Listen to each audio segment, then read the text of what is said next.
Now, the rest of the story. When firemen arrived at the home of 22-year-old Vicki Downey, Toledo, Ohio, they discovered her bedroom engulfed in smoke and most of her bed in ashes. Vicki had awakened in that bed only minutes before. Her nightgown was singed, but she was alive and apparently all right.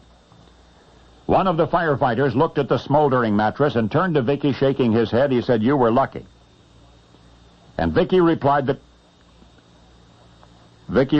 luck had nothing to do with it. And that's when she related the rest of the story. In 1983, Vicki Downey, adopted, inspired by the motion picture about an ambitious young woman, Vicki named her new baby Yentl, and thus did the young nursing assistant find herself in the role of single parent employed. Yet knowing that problems can arise from the absence of a daddy in the presence of a profession, Vicki compensated with an abundance of attention and affection. Little Yentl, who at first seemed stubborn and frightened, soon responded to Vicki devotedly, adoringly. February 1984. The baby developed a respiratory infection, coughing, sneezing, runny eyes. The doctor prescribed medication. The symptoms persisted. Vicki realized that a night chill could aggravate the condition, so to keep the little one warm while she slept, Vicki began taking Yentl to bed with her at night. Then at 5:30 in the morning of St. Patrick's Day, Vicki was awakened by what felt like a sweet small kiss, and then another, and then another. "Go back to sleep," Vicki whispered. "It's not even light yet." But the baby persisted until Vicki smelled the smoke.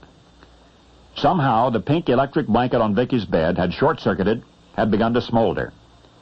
Scooping Yentl up in her arms, Vicki quickly rolled out of bed, unplugged the electric blanket, hurried to open all nearby doors and windows, and then called the fire department.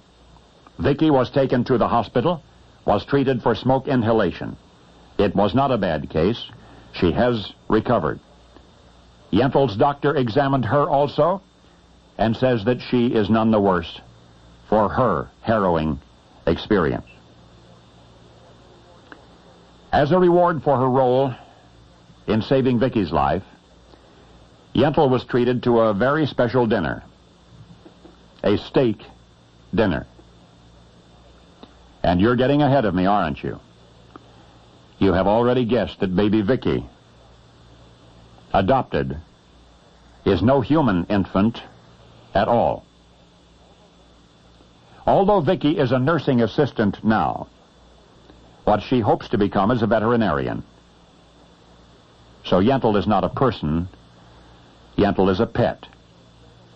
And it was gentle but urgent licking and pawing at Vicki's face which awakened her in the pre-dawn darkness and saved her life.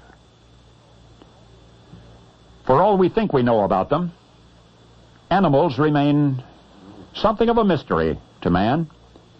But the next time you discuss their relative intelligence, their possible emotions, their capacity for devotion, you might recall Yentl, Vicki Downey's 5-month-old black and white, cuddly, courageous rat.